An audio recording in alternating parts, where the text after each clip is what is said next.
than 60 inches of rain fall in Tallahassee each year, making Florida's capital one of the rainiest spots in the state. Rain flows off streets into stormwater drains that carry it out of the city, out of sight, and out of mind.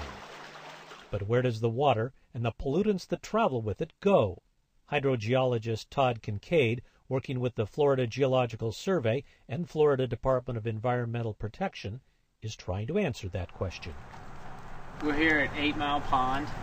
It's overflowing its banks and draining down a creek to Ames Sink, which is the final destination or the final point for the drainage from Munson Slough, and the point where the water goes underground and recharges into the Florida aquifer. Kincaid is concerned that polluted Tallahassee stormwater is flowing into sinkholes, down into the Florida aquifer, and ultimately to Wakulla Spring, where it can harm the spring ecosystem as well as darken the normally clear water. Surface water runoff will pick up any contaminants that are on the streets or storm sewers. So basically anything that gets collected in those storm sewers is being delivered to Munson Slough, 8 Mile Pond, and then Ames Sink. Kincaid moves on to Ames Sink, scouting it for an upcoming dye trace study. Located about 6 miles north of Wakulla Spring, Ames Sink is the endpoint for water from Tallahassee. Green duckweed spirals slowly on the water's surface.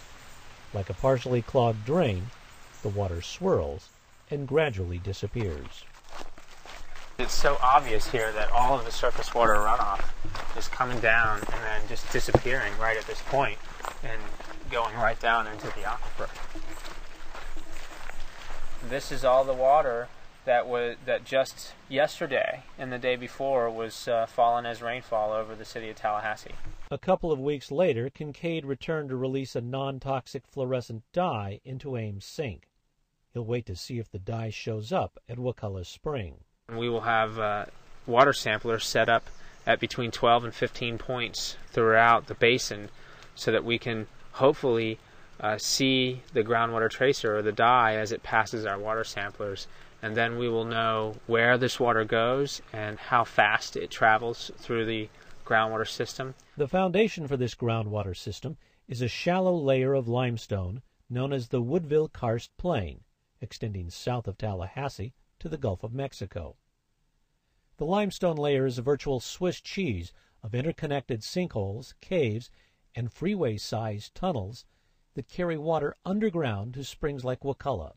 This shallow groundwater system is also highly vulnerable to pollution. Every single stream throughout this basin disappears in a feature just like Ames Sink. Anything that's in that water, as is illustrated by perhaps the beer can floating here in Ames Sink, is going to be transported down into the Florida aquifer. It's going to mix with the water that we drink, and it's going to mix with the water that we swim in.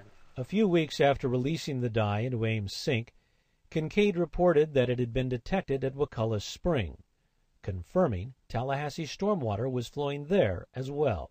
At about 18 to 19 days after the injection, the dye finally showed up at the Wakulla Spring Basin.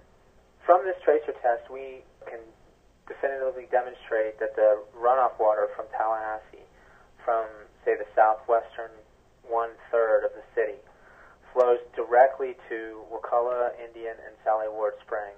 Today at Wakulla Spring, the popular glass-bottom boat tours are often canceled because more frequent dark water days are caused by the influence of stormwater. Kincaid expects that his research will help clarify any doubts that people had about the connection between Tallahassee stormwater and Wakulla Spring. At the same time, he hopes it will spur action to protect Wakulla's spring shed. I think that now people can move forward with development approaches, with conservation approaches that they really knew should be implemented to begin with, and that this tracer test can help to facilitate that because it provides the proof that these things are connected. The runoff water is connected to the major springs, the natural resources that everybody collectively wants to protect in Wakulla County.